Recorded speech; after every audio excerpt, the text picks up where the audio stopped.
శ్రీశైలంలో పోతిరెడ్డిపాడు వద్ద టెలిమెట్రీలు లేకపోవడంతో ఏపీ నీటి దోపిడీకి లెక్కాపత్రం లేకుండా పోతోంది. దీనికి తోడు చంద్రబాబును నిలవరించాల్సిన రేవంత్ రెడ్డి గురువు మీద అభిమానంతో పెద్దగా పట్టించుకోవడం లేదు. వరద మొదలైనప్పటి నుంచి ఇప్పటి వరకు శ్రీశైలానికి 356 టీఎంసీలు వచ్చి చేరింది. అదే రోజు సాగర్లో 135 టీఎంసీల నీరుండగా ప్రస్తుతం 257 టీఎంసీలు నిలువ ఉంది. అంటే పవర్ జనరేషన్ స్పిల్వే ద్వారా శ్రీశైలం నుంచి సాగర్కు ఇప్పటి వరకు చేరిన నీళ్లు 122 టీఎంసీలే అని క్లియర్గా తెలుస్తోంది. అదేగాక ప్రస్తుతం శ్రీశైలంలో 208 టీఎంసీల నీరు నిలువ ఉంది.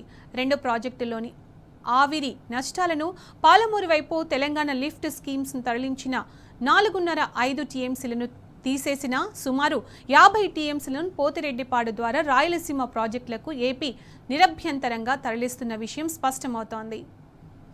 ఆ లెక్కన చూసిన జూరాల కింద నెట్టెంపాడు, భీమా, కోయిల్ సాగర్ లిఫ్ట్ స్కీమ్స్ ఉండగా శ్రీశైలం కింద Mahatma Gandhi Kalwakurthy lift irrigation scheme కొనసాగుతోంది.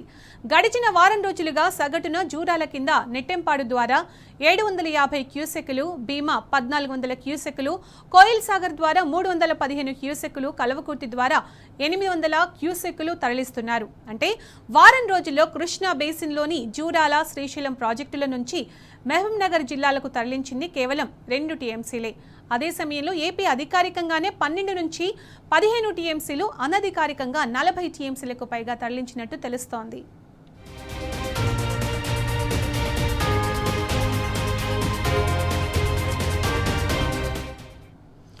ఇదే అంశానికి సంబంధించి పూర్తి సమాచారం మా ప్రతినిధి రాము అందిస్తారు. రాము, చంద్రబాబు మరో జలదేపటి కుట్రకు సంబంధించి అప్డేట్స్ ఏంటి రాము? ఇంకా కృష్ణా బేసిన్ అంతా కూడా జలకళ సంతరించుకున్నప్పుడు కూడా నాగార్జున సాగర్ ఆయకట్టు కింద రైతులైతే చాలా దిగాలుగా ఉన్నారు, చాలా ఆవేదన వ్యక్తం చేస్తూ ఉన్నారు. ఈ రోజు వరకు కూడా నాగార్జున సాగర్ ఎడమకాల కింద 7 లక్షల ఎకరాల ఆయకట్టు స్థిరీకరించబడింది.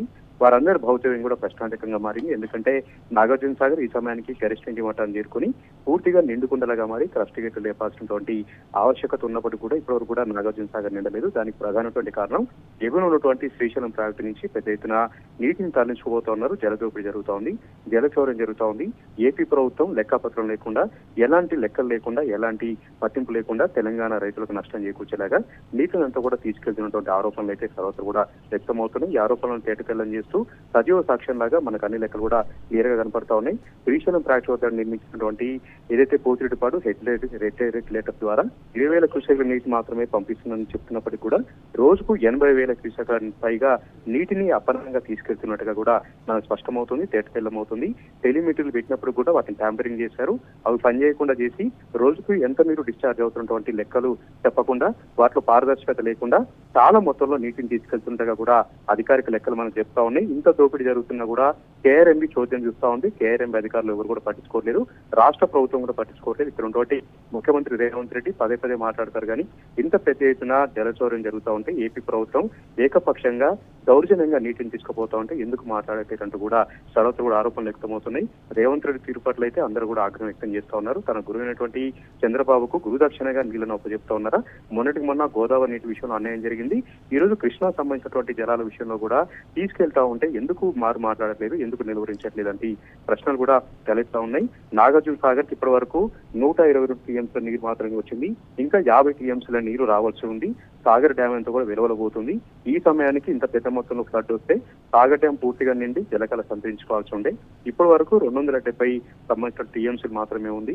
590 అడుగుల నీటి మట్టానికి ప్రస్తుతం 570 అడుగుల నీటి మట్టానికి మాత్రమే చేరుకుంది. ఇప్పటి వరకు ఎడమకాలో పూర్తి స్థాయిలో నీటి విడుదల చేయలేదు, హెడ్లైటర్లు నీటి విడుదల చేయలేదు. దీంతో పాటు లిఫ్ట్లను కూడా పూర్తిగా రన్ చేయకుండా ఎక్కడికక్కడ ఎక్కడ విసిన గొంగలు ఎక్కడ ఉండడంతో నాగార్జున సాగర్ ఆయకట్టు కింద చివరి ఆయకట్టు భూములకు నీరు అందట్లేదు, మేజర్ల కింద నీరు అందట్లేదు.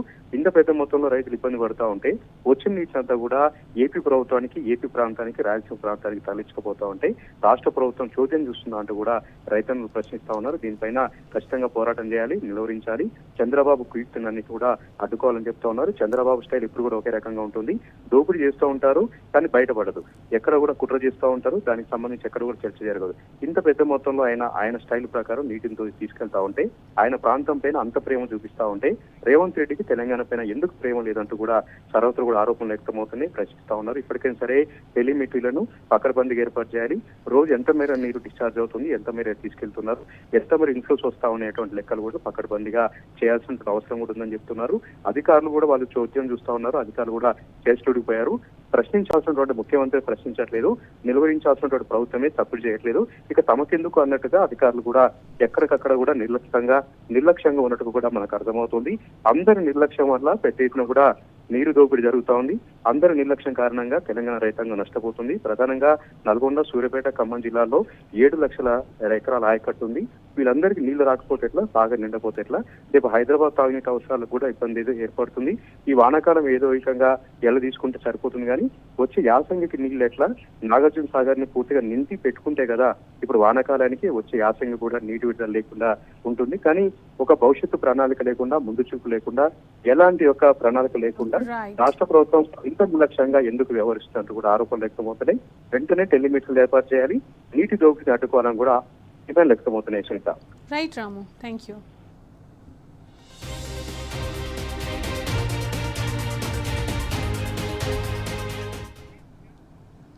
ఈ నెల 15న శ్రీశైలం ప్రాజెక్టులో 204 టీఎంసీల నీరు ఉండగా వారం రోజులుగా ఎగువన ఉన్న జూరాల సుంకేశ్వల ద్వారా శ్రీశైలం డ్యాంకు సగటున 1,00,000 క్యూసెక్కుల చొప్పున వచ్చి చేరుతోంది. ఇలా వచ్చిన నీళ్లను వచ్చినట్టు సాగర్కు విడుదల చేయాల్సి ఉండగా కేవలం పవర్ జనరేషన్ కోసం నీటిని విడుదల చేస్తూ క్రస్టేట్లను ఆపేశారు. పోతిరెడ్డిపాడు ద్వారా నీటిని తీసుకెళ్లేందుకే స్పిల్వే ద్వారా విడుదలను ఆపేశారనే ఆరోపణలు వచ్చాయి. ఈలోగా శ్రీశైలం ప్రాజెక్టు ఫుల్ కెపాసిటీకి చేరడంతో ఆఫీసర్లు హుటాహుటిన ఒక క్రస్ట్ గేట్ ఎత్తి దిగువన ఉన్న సాగర్కు 27,570 క్యూసెక్ల నీటిని విడుదల చేస్తున్నారు. క్రస్ట్ గేట్లను బంద్ పెట్టి మరీ పోతిరెడ్డిపాడు ద్వారా ఏపీ నీటి దోపిడీ కొనసాగిస్తుంటే వారించాల్సిన సీఎం రేవంత్ చోద్యం చూస్తున్నాడు. కృష్ణా రివర్ మేనేజ్మెంట్ బోర్డును అడ్డుకోమని ఆదేశించకుండా ఏపీకి వంత పాడుతున్నాడు. తెలంగాణను ఎండబెట్టే కుట్రలో రేవంత్ మరోసారి చంద్రబాబుతో చేయి కలుపుతున్నాడు. ఇదే మన రాష్ట్రానికి మరో శాపంగా మారుతోంది.